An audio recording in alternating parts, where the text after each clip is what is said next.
Welcome back, everyone. It's Shane from SiouxperCon. I hope you're enjoying your SiouxperConline experience. Guys, I am so honored to be joined by the multi-talented Judd Winick.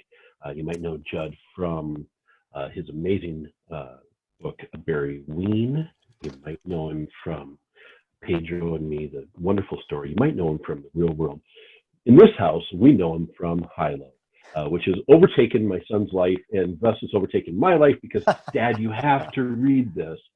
So I do. So I Judd, qualify. These are the good SiouxperConline. kind of Thank you problems so to have, much. sir. Good kind of problems to have. But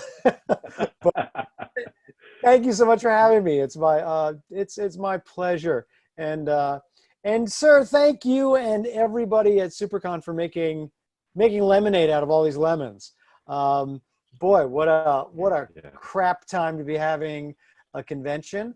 But I'm glad that so many of you are trying to make the best of it.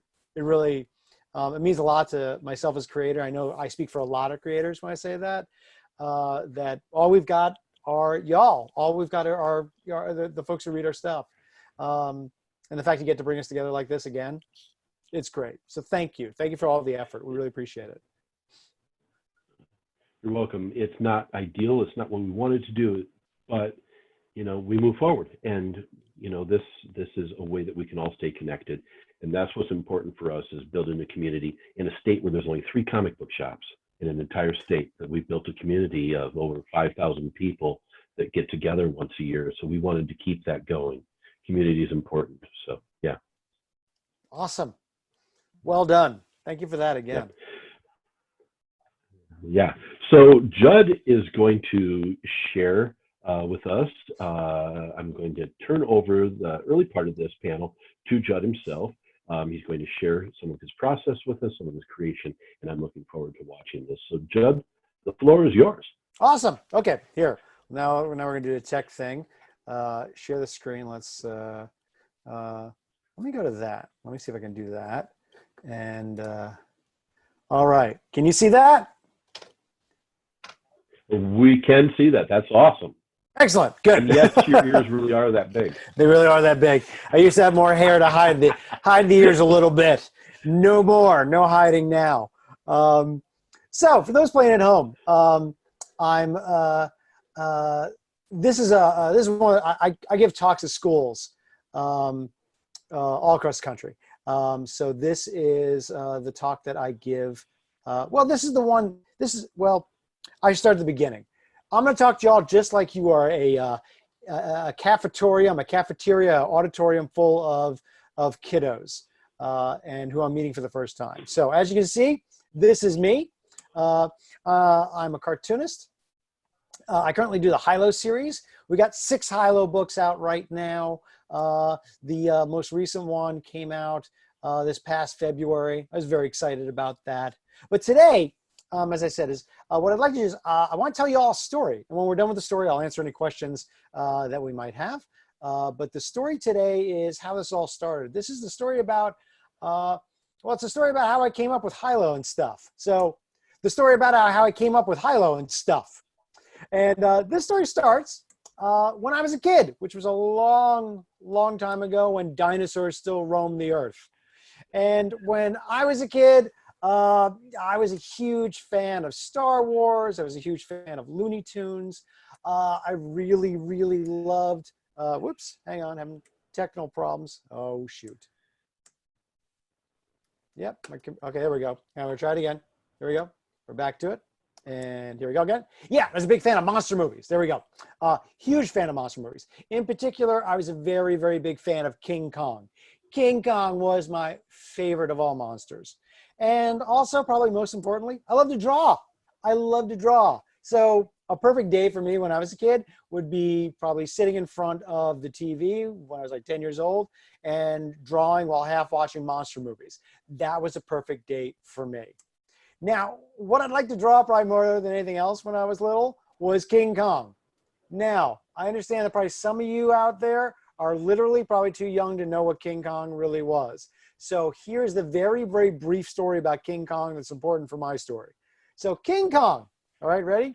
King Kong was a 100-foot tall gorilla who lived on this prehistoric island called Skull Island. Then one day, a group of explorers came to the island. They found King Kong, the giant ape. They captured him. They brought him all the way back to New York City, where he escaped, ran amok, and climbed the Empire State Building, and then was shot down by airplanes. That is the very brief version of King Kong.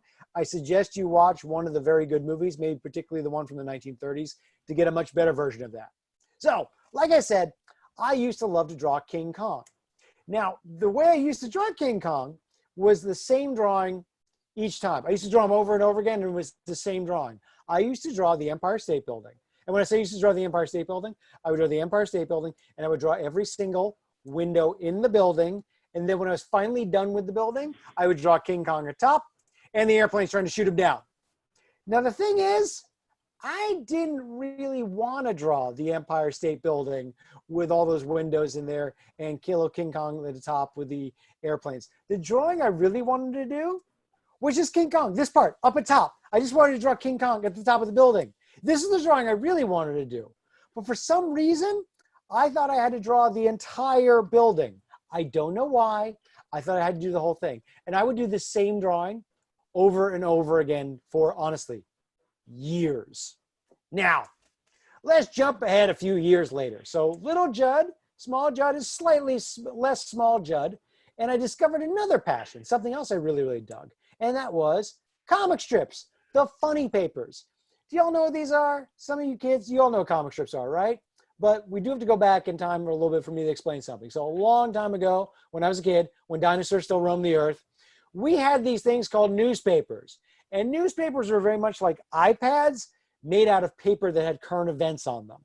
You might have seen pictures. Now, most importantly, with newspapers, in the middle of the newspaper, you had the funnies. You would have 2 to 3 pages of comic strips. And on the weekends, on Sundays, you would have them in color. And it was awesome. It was like a treat, honestly. Every day, most of us back then used to subscribe to newspapers so that we'd have the newspapers delivered to our houses.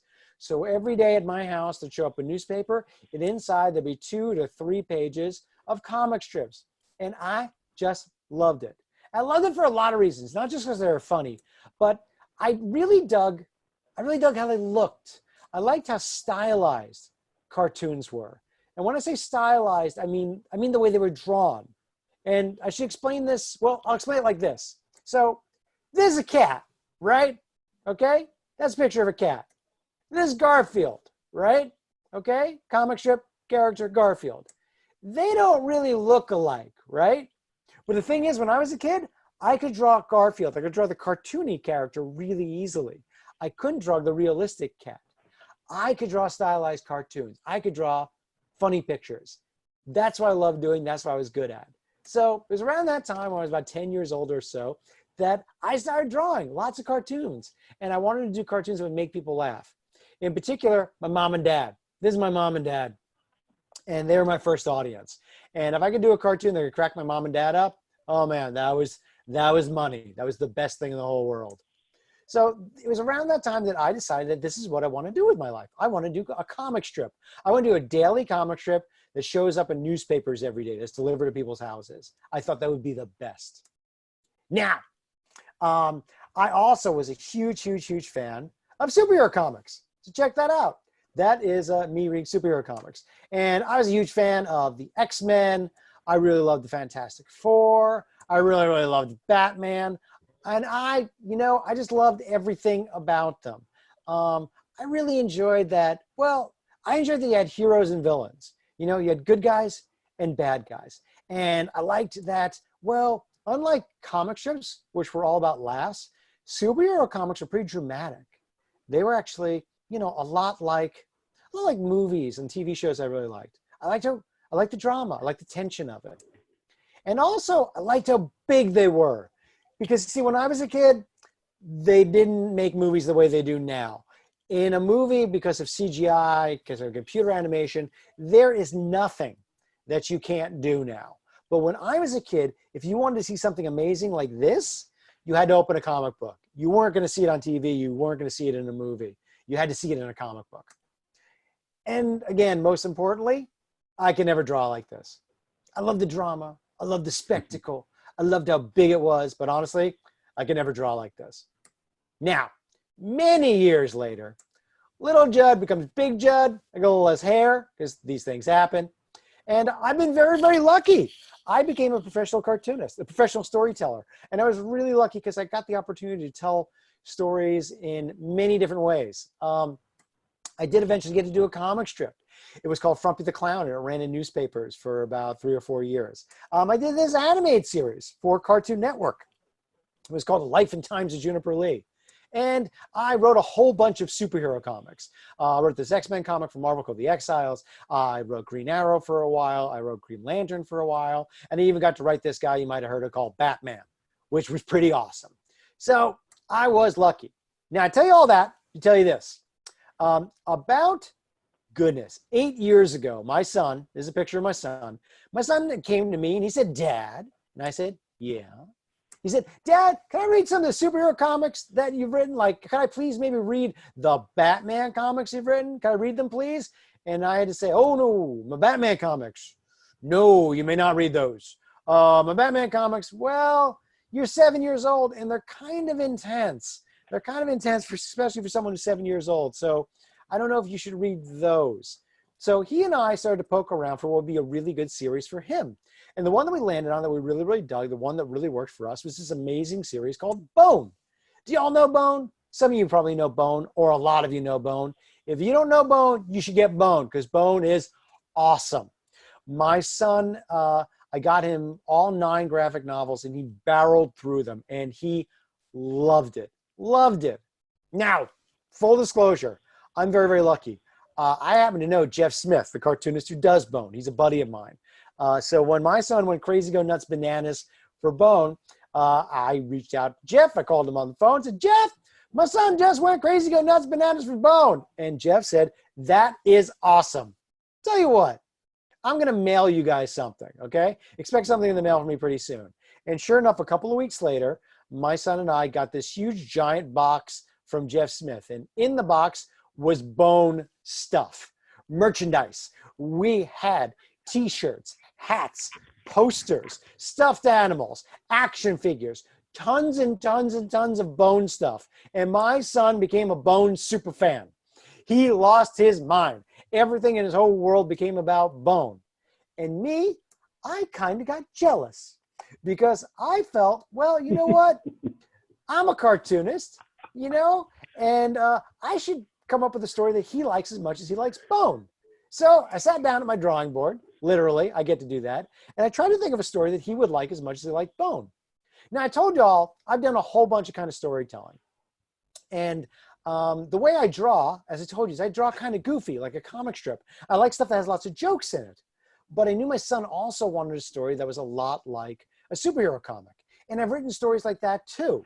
So I took these two ideas, the idea of a comic strip that looks kind of goofy and is drawn kind of goofy and has lots of jokes in it, like a comic strip, and a superhero comic that's an ongoing story, but it also is a big old action adventure story. It's got superheroes and good guys and bad guys. So I took those two ideas, I put them together in a blender, not an actual blender, but my head, and out came Hilo. And Hilo is very, very much a combination of both those things. It is very much an action adventure story, like a superhero story, but it's also drawn super goofy like a comic strip, and it's got lots and lots of jokes in it. But it's also got like good guys and bad guys, and it actually winds up being kind of dramatic and a little bit scary, like the way that, you know, some of my favorite superhero comics did. And the whole story revolves around our lead character, Hilo, and his two best friends, DJ and Gina.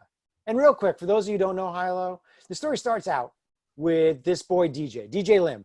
DJ is he's the middle child of a family of 5 kids. He's got 2 older brothers. His older brothers, one of his older brothers is a tennis star. The other one is a chemistry whiz.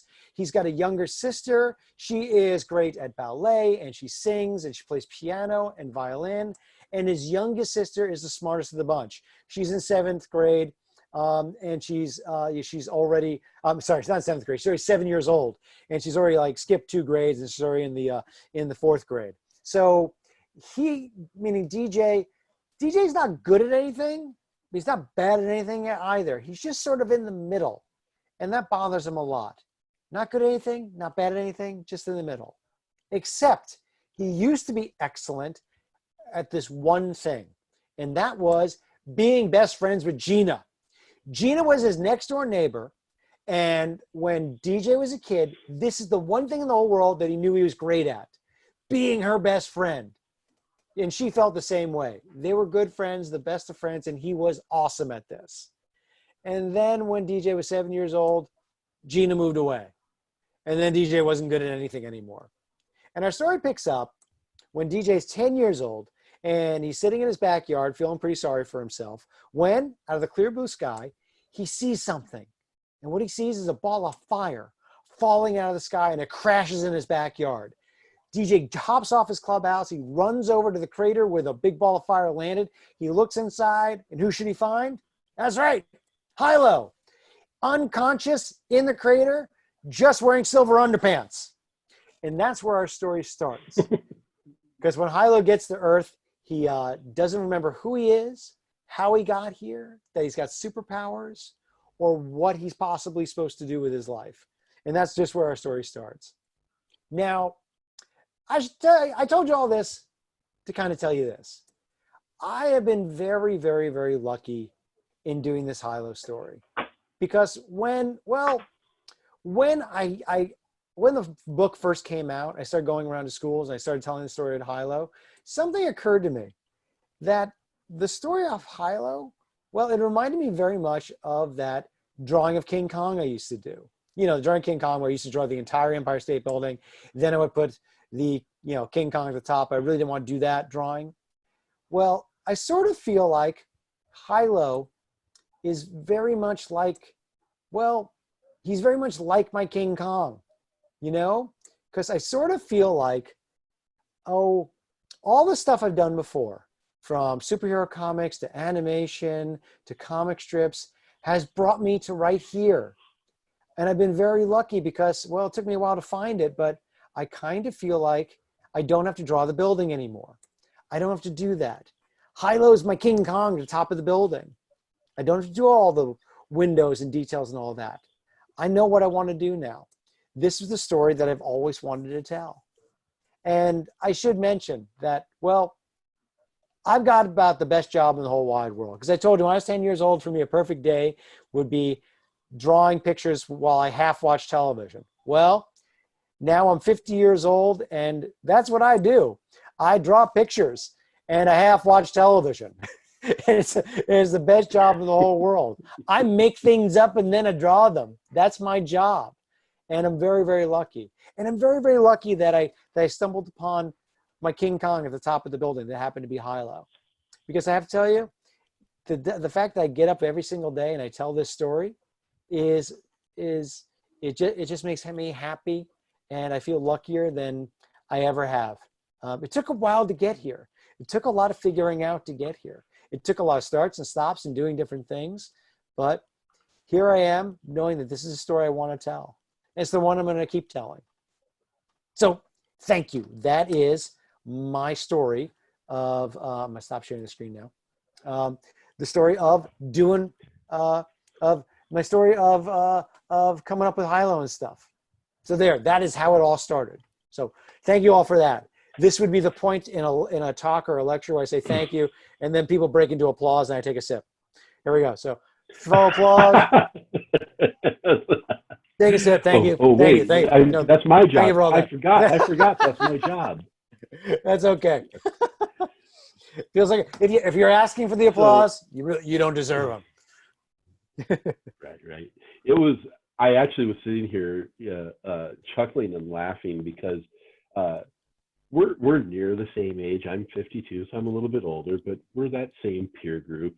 And King Kong versus Godzilla every year. I grew up in a town of 2,600 people, Judd. Yeah. And every year, the couple that I think was 100 years old from the day I met them till the day they died, who owned the local movie theater, would do a free movie for Christmas, and we all got a bag of popcorn with a candy cane in it, and we got to watch this free movie. And every year, it was King Kong or King Kong versus Godzilla. Those were the two movies that they would rotate. there's a very big difference between those two motion pictures. There's like, the original King Kong, which is an antiquated, exquisite masterpiece. And then there's King Kong versus Godzilla, which is the most delightful, exquisite piece of garbage you're ever going to see on the big screen. It is. Right. Oh, it is multiple levels of horrendous. This is such a bad movie that everybody should see. It is one of my favorites. And not just one of my favorites because it's terrible. It is just, man, if you haven't seen King Kong versus Godzilla, this is, stinks. It's a great movie. I love it. Yep. It's so these shared experiences. I love this, and I think it's part of storytelling. I think it's part of what connects us is that we have these shared experiences. And even if you haven't seen King Kong or you're not familiar with King Kong, there is a King Kong in your life, right? Yeah. There's something that inspired you, that pushed you, that made you search it. I feel like we're all chasing that childlike thing as fans, and from what I've been able to gather from creators, it's the same thing. Terry Moore and I were talking earlier about Charlie Brown and Charles Schulz and that hope that Terry puts in all of his stories. And, no matter what, I got to get up on Monday, right, and face the next day. Right. And there's like this universal theme. And I love that you showed this, the Saturday morning or, Sunday morning comics and the daily comics. Yeah. How much has that sense of childlike joy stayed with you through your writing? I mean, you talked about how lucky you are, but how much has that stayed with you and carried you through maybe times when ideas weren't coming or inspiration wasn't coming? I would say, and again, I guess I consider myself really, really lucky that I found this story of Hilo when I did. I honestly, it has the benefit of being true. The story of like talking to my son talking to me when he was 7 years old, and wanting to do a story for him. And it was sort of like a lot came together. I had done comic strips, and comic strips are kind of an all ages affair as well. They, family newspapers. So I sort of came full circle with it. I'd gotten away from doing all ages material for a really long time in doing superhero comics. Mm-hmm. The superhero comics that, full disclosure, I was doing superhero comics in the 90s and the 2000s. And many creators, we were interested in being taken seriously. We wanted superhero comics. Yep. They're not just for kids anymore. We wanted them to be taken seriously. And we did a really good job because they got really, really serious, and they were definitely not for kids anymore. So I was interested in trying to figure out a way to, to tell stories for everybody again. And that's kind of what I look at when I do Hilo. But I really do feel like that this is how I'm supposed to tell stories. I'm supposed to tell these all ages stories. And I spent, I think, 5 years where I hadn't drawn anything. I was just pretty much writing. I was developing stuff for TV, and I was writing superhero comics. And I was incredibly unhappy. I mean, a real serious unhappiness overcame me. And at some point when I started writing and drawing again and doing this story, it all kind of came back, and work became, I joke about it, but I'm serious. I live like a 10-year-old. I make things up and then I draw them. That's my job. It's nuts. But it took several years of being deeply unhappy to realize what I need to do. And when people would ask me what I did, even then I would say a cartoonist, and I'd feel like such a fink. I'd feel like a liar because I hadn't been cartooning in a while. I'm just writing. But it makes me so happy now. Like, what do you do? I'm a cartoonist. And, and I like how people light up when you say that. It's like saying you're a Keebler elf that can barely believe those things exist. A cartoonist, like, it's really? Not a bad gig. Yeah, no, it's not a bad gig. It's the best. Yeah, you talked about Bone, which is just this beautiful tale, involving fantasy and the quest story that is ages old. The quest story exists in every genre, but Bone was a huge impact on me as a beautiful story, and just reminded me of my childhood.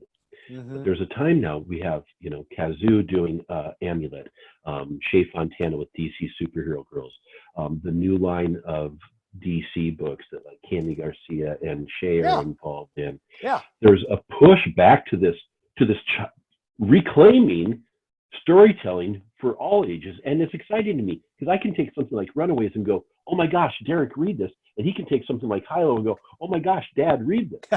So there's a joy. I mean, you're right. There's a joy in that. There's excitement in that, and I'm. Did you do you see that at all? Do you see a return being inside the industry of recapturing the innocence of comics again, or storytelling? Yeah, it's a lot of it happened for a lot of well, not a lot of reasons, a few different reasons. I mean, okay, brass tacks, when we were kids, everybody could read superhero comics. If you were, Right. literally, if you were, um, you know, 8 years old or 80, you could pick up Spider-Man or Superman or Batman and read it. It was for everybody. And they weren't, I mean, and also they wrote up for us. I mean, they were pretty Yeah. sophisticated. When we were 8, 9, 10 years old and reading, Fantastic Four, or what have you, they weren't dumbing it down really, but the stories were, No. just knowable enough, and not too violent, not too dense, just the right kind of tone to it. But then we got away from that. And then, you would see more stuff on, as far as cartoons, the daily diet of cartoons, kids would probably get them from television. But Yeah. I think what happened as far as the industry, the door kind of got kicked down in a big way with Raina Tegelmeier. So Raina put out Smile. Yes. And Yes. I also want to bring up, now we're bringing up Raina. It didn't happen overnight for Raina. She worked really, really hard. I don't think, and I'll have to check with Raina, I don't think Smile hit the New York Times bestsellers list for 2 years. And what she did is the book came out and she was barnstorming. Look that up. I won't explain it. She went to schools. She would go to school and talk about her book and talk about cartooning. And it was a slow build. And I think things started to happen. I think less and less comics, meaning superhero comics and comics that kids could hold in their hands, became less and less. They couldn't find books. They couldn't find comic books. And with that, like Raina did her book. Kazubushi with Amulet came not long after that. Jeff Smith with Bone was always there, and they put that out from Scholastic right around the same time. Yeah. And I think between the three of them, between Raina, Kazu, and Jeff Smith, something started to happen. And I was lucky enough, for the first time in my professional career, to actually kind of get in before things really started to get cooking. Like my timing was good for it. Usually I'm the last man through the door, or I'm there as the party's already started. This one, I got in there before the wave started to crest, and I got in, and I, Random House picked up Hilo. I guess it was like 2013, and it came out 2015. But yeah, I think there was a need. I think kids like reading comic books and and a variety of them too. Superhero comics, as well as things which are just, autobiographical stuff. I mean, it's funny because, we talk about just how often, I'm sorry, I'm getting like a text. I'm going to try and get rid of that. Okay. I'm back. Oh, I'm not back. Let me go back to Zoom. There we go. Okay, I'm back. I try to shut that off. Anyway, I think, well, it's funny with Raina's a good example that there's been a long, long, long history of autobiographical comics. And that's usually like the black and white indie books, like R. Crumb, Yes. and Harvey Pekar, those gents were doing autobiographical comics. And so the idea that it's something new. Alison Bechtold. Yeah, right? yeah.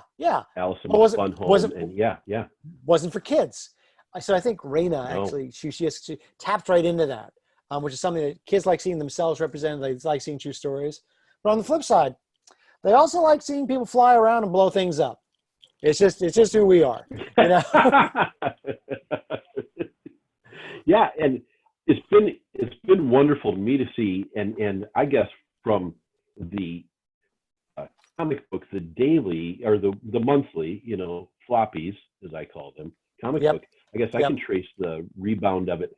I really, and maybe I'm wrong, but Brian's Ultimate Spider-Man. Yeah, for sure. Felt like that was the comic you could put in everyone's hands. It wasn't as dark as comics had turned. It didn't have 80 years of continuity. No, and how important was that? Here's a fresh telling. Yeah, no, you can start at the beginning. Right. That was the other thing with, Yep. like a lot of, kids wander into a comic store and said, yeah, can I get a Superman comic? It's like, well, how about this one? Like, why is his hair so long and his costume's black? Like, no, okay. Well, that's there's not like a lot of self-encapsulated stories you can say like, here, start here.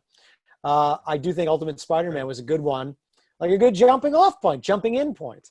And we still don't have enough of those. Yeah. Honest to God. I mean, I really think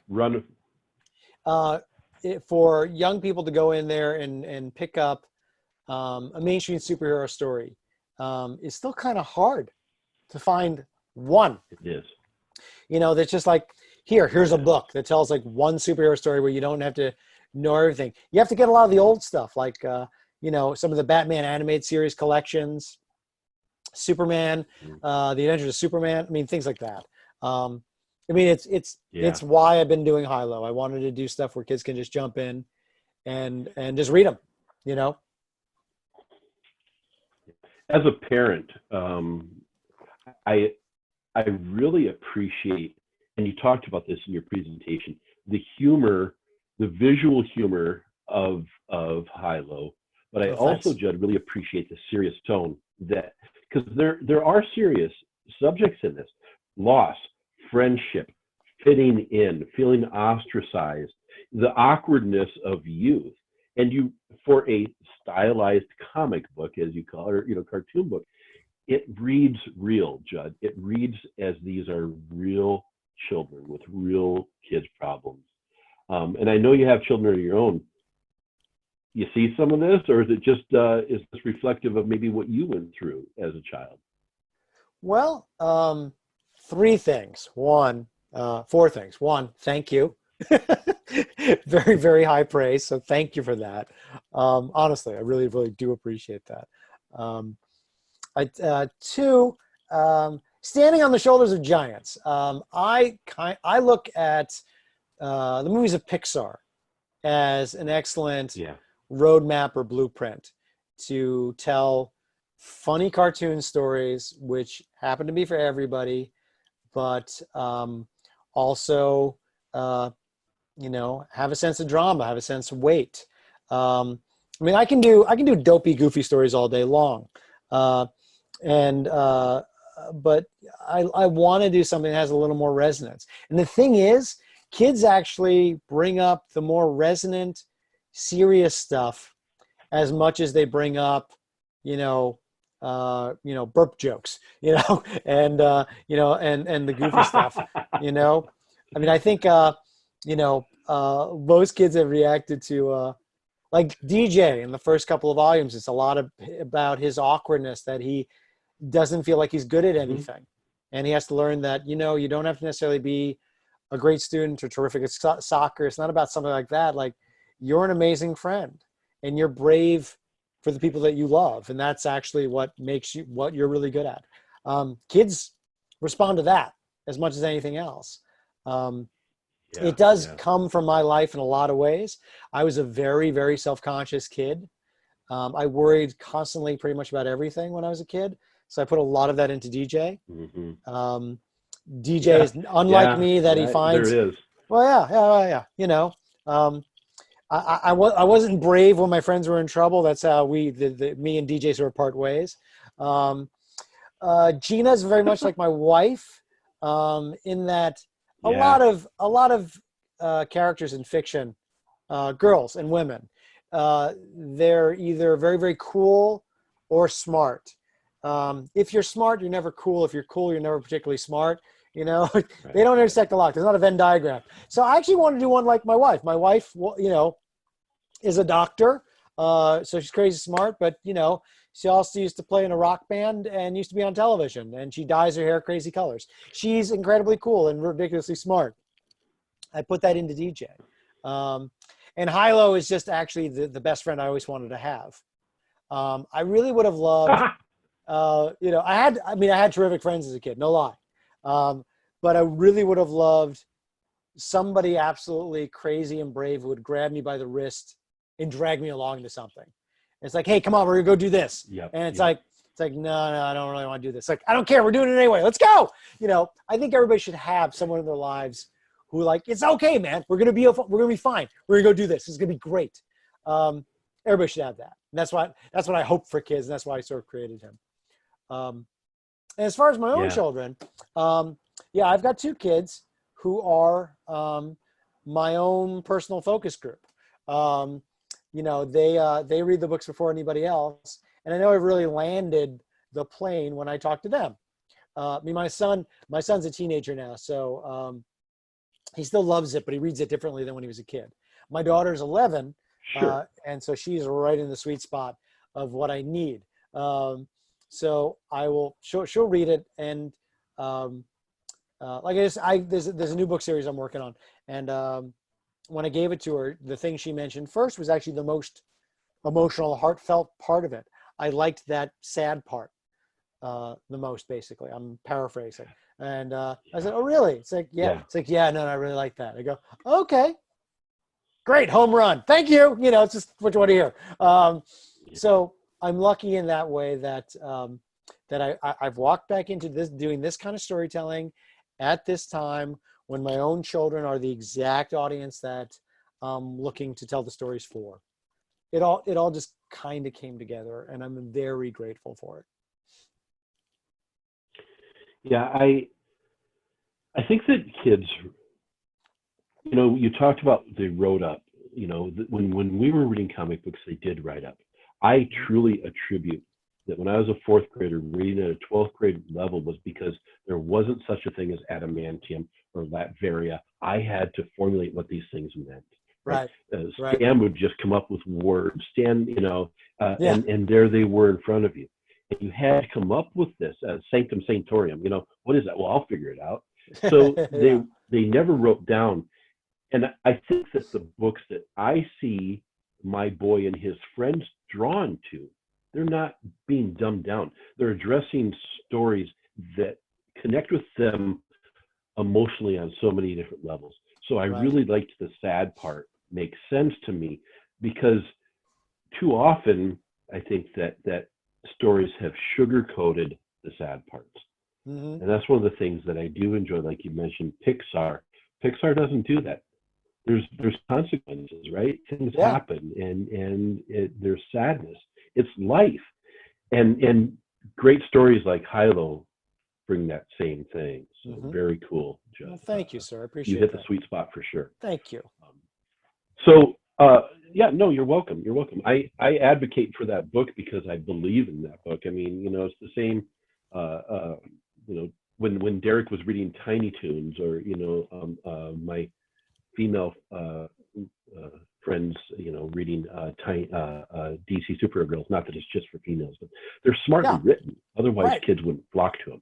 You don't get on the New York Times bestseller list because of bad work. And so I have someone who'd like to say hi to you. So I'm going to slide over and put headphones on this little guy. Come on in and sit down. And I'm going to slide these on you. Okay. You got them on both ears? No. Kind of. You where they need to be. And then go ahead and say hi to Judd. Hi, Judd. Hey, Jeff. How are you, buddy? It's good to see you. It's good to see you, too. I have a couple questions for you. Fire away. Okay. My first question is, are you going to have like Hilo and DJ and kind of the original cast of Hilo in your new book called Gina? Like Gina is the girl who breaks the world. Yeah, I mean it's the next. I mean it's actually the next Hilo book. It's Hilo book 7. Gina the girl broke the world, and it is still absolutely about the three of them. I mean, if you think about it, the first 6 books, you know, it's about Hilo and Gina and DJ, and DJ. I mean, Hilo is basically he's the superhero, and Gina and DJ are kind of backing him up. And all I'm doing here is that now Gina is going to be the superhero for a little while, and Hilo and DJ are going to back her up. It's still about the three of them, and it moves the story forward for the three of them. But Gina is the one with the superpowers right now. Because spoiler alert, if you haven't read any of the series yet, eventually Gina is able to do magic. So it is still very much the three of them, and it picks up right where we left off. Right where book 6 ends, it picks up pretty much a couple of weeks afterwards. So right where we left off, and we hop into a new story. So this one, as I see it right now, is probably going to be 3 books to tell this particular Gina story, and then I'll have another 3 books after that that I've been thinking about. Okay. My second question is, what made you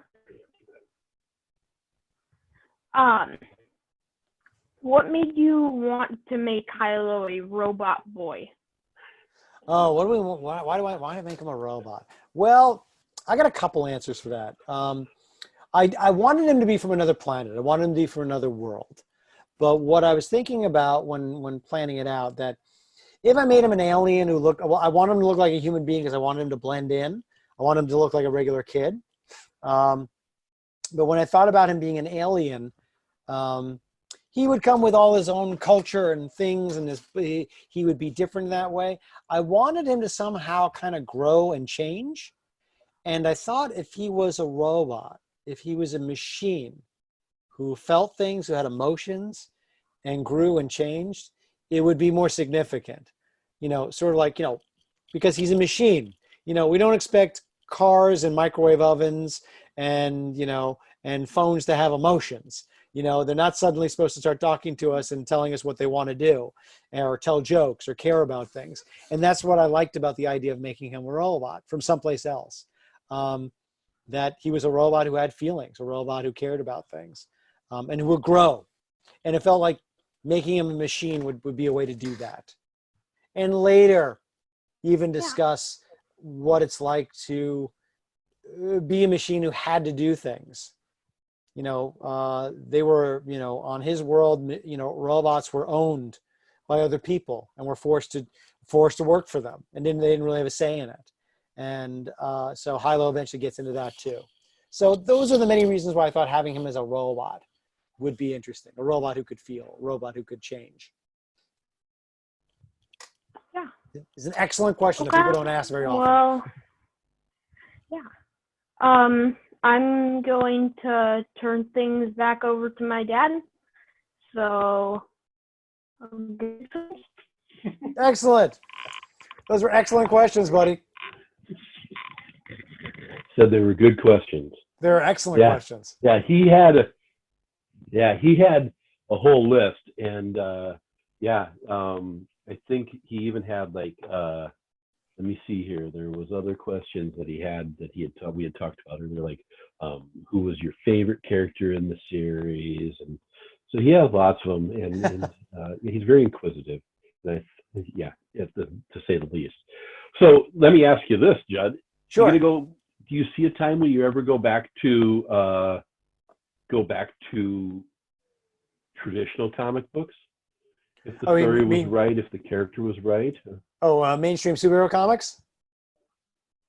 Yeah. Yeah, probably. It's absolutely never say never, and I still love mainstream superhero comics. You know, both DC and Marvel. Most of what it comes down to now is that I literally and physically don't have the time. Right. I don't. The last thing I did is I did an 8-page story for this anthology they did to celebrate Robin, I think was it 80 Years of Robin? I can't remember exactly. Yep. Yes. Yeah, no, with that one, I mean, my friends at DC will come to me often and want to know if I can do a project or two. And it's like, I can't. But this one was like, can you do an 8-page story or whatever will wound up being like an 11-page story, for the Robin, anniversary. And it's like, well, let me think about it. And I thought of a story that would be 11 pages long. And it's like, yeah, that I can do. But an ongoing series, it would be really, really, really hard. Because I pretty much, this year I'm going to be doing 2 books. I'm writing and penciling and lettering and inking, an entire 200-page graphic novel every single year. So that takes up a lot of time and labor. Not a complaint, just math. Everybody should have my problems. But that's the only reason why I'm not getting back to it. I love it. I love superhero comics. Sure. And I know if I had a phenomenal idea, I know I'd get the fire in the belly and do it, but it's pretty much this. But at some point, some will come up, the planets will align, I'll take a break and I'll bang some out, I'm sure. Yeah. So the very first time I heard of you, my good friend John, who's Derek's godfather, who John is DJ, but at 30, if DJ had, and I suppose I'm John's Hilo. I'm the one who hauls John out onto adventures. But John said, here, you need to read this. And he handed me Barry Ween. And as I'm reading Barry Ween, I'm like, well, this guy needs to have some professional work done. This guy might need a little therapy, or maybe this is a therapy. That was a fun book. And, that was like every kid that I knew, like, oh, I wish Saturday morning cartoons were more like this. That's what Barry Ween felt like. Yeah. So I pushed that book on other people who haven't heard of it. Read Barry Ween. What brought Barry to life? Oh, that was a big awakening. I think in a lot of ways, really, really made me the storyteller that I wanted to be. Quick history. I'll tell it as quick as possible for those who actually don't know. So 26 years ago, I was on a reality TV program. It was MTV's The Real World. That was back in 1994, and I was on the 3rd season of the show, which took place in San Francisco. For those who don't know what the show's about, they take 7 strangers from around the country, they put them up in a house, give them free rent, and then they film them. That's it. It's not a game show. You can come and go as you please. You live your life, and they film you. The year I was on, I had 2 housemates of note, 2 of the cast members of note. One was a young woman named Pam Ling, who was a medical student, who would later become my girlfriend and now my wife. And we have 2 children who are upstairs. So I met my wife, Pam, doing this show. The other person on the show of note was a young man named Pedro Zamora. Pedro was, at the time, a 22-year-old AIDS educator and activist who was living with AIDS. And without unpacking it too much, because I can do 2 hours just talking about Pedro Zamora, Pedro literally changed the world. In 1994, people really didn't know what it was like to be living with AIDS. It was the first time that most of the people, not just the country, but in the world, had actually seen someone who was actively living with AIDS and HIV. He had a job, he had a boyfriend, he lived his life, he had friends, and it was nothing short of world-changing.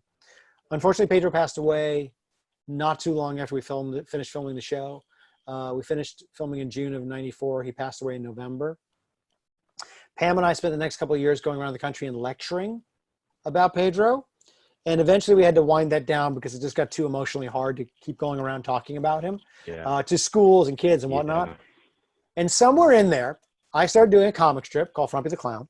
And around that time I was doing my comic strip, I got it in my head that I wanted to put Pedro's story out there again somehow. And it wasn't going to be by going to an auditorium at colleges and talk to 800 kids about what it was like to know him and lose him.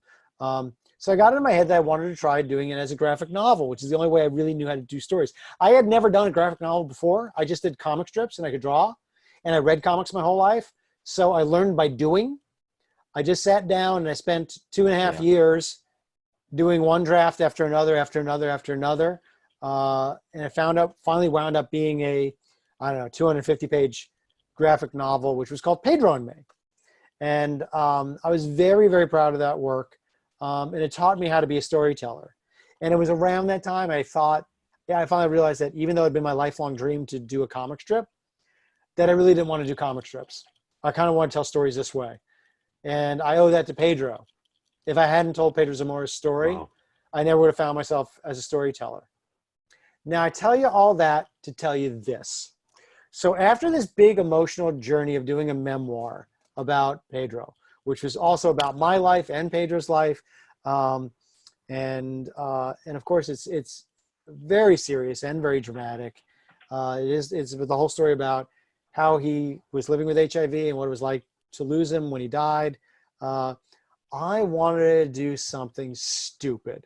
I just wanted to forget all that stuff, do something dumb and funny and weird. So that's when I came up with Barry Ween. So I thought of doing a 10-year-old boy genius, a kid with like a 400 IQ that can do anything, and he blows stuff up and uses the F word every third word. It was profane. It was, not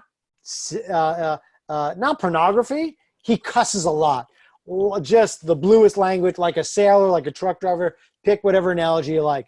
And he's got his best friend Jeremy, and the whole thing was kind of a happy accident. I started off doing it because I thought it'd be a lot of fun, and he's cussing up a storm. And then I realized he needed someone to talk to, so I just created this character Jeremy, who is going to be his friend. And then as I'm doing the story, a little bit of drama starts creeping back in, along with the funniness and all this. And it was fun drawing it in the cartoony style that I was used to, like a comic strip. I was like, you know what? I can tell stories like this. I can do it like a comic strip. I don't have to draw like John Byrne. I don't have to draw like Neil Adams. Right. I can do it like this. And that's when I decided, like, this is how I want to do things. This is what I want to do for the rest of my life. And it's purely 100% how it came about. But Judd, I don't want to take up too much more of your time. I do want to sincerely thank you from SiouxperCon family to you for agreeing to be a part of this. Oh, and my then, pleasure. As the dad of Derek, thank you. And I'll just say that. I know I've thanked you privately, but I do want to thank you here. That speaks volumes to the type of man you are, not just in the written word, but as a human. And well, thank you. Yeah. And you guys hang in there. You're go a out tough and customer, sir. Oh, no. No. Yeah, we're doing all right. We're doing all You right. and that young man, you're a couple of warriors out there. Don't think, don't think it's not noticed. So you just keep kicking butt and hanging tough. Yeah. By the way, I should have properly introduced Derek, because in the SiouxperCon world, he is the reigning Grand Admiral of SiouxperCon. He was honored last year, the first ever Grand Admiral. So they're going to honor, from SiouxperCon, we're going to honor a young person every year and make them the Grand Admiral of SiouxperCon. So Derek was the first ever. So we'll have someone next year too. Yeah. Oh, so he has to relinquish his throne. I mean, it's a bloodless coup, but he has to relinquish his throne. I feel for him. It's hard. It is, right? You get all that power, and then you have to give it up. So, yeah. And who's to say if it'll be bloodless or not? We're yet to see. It might turn into Game of Thrones.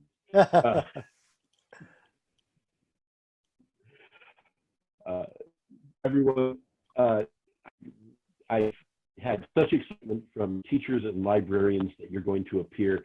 So this is really cool. This is very cool.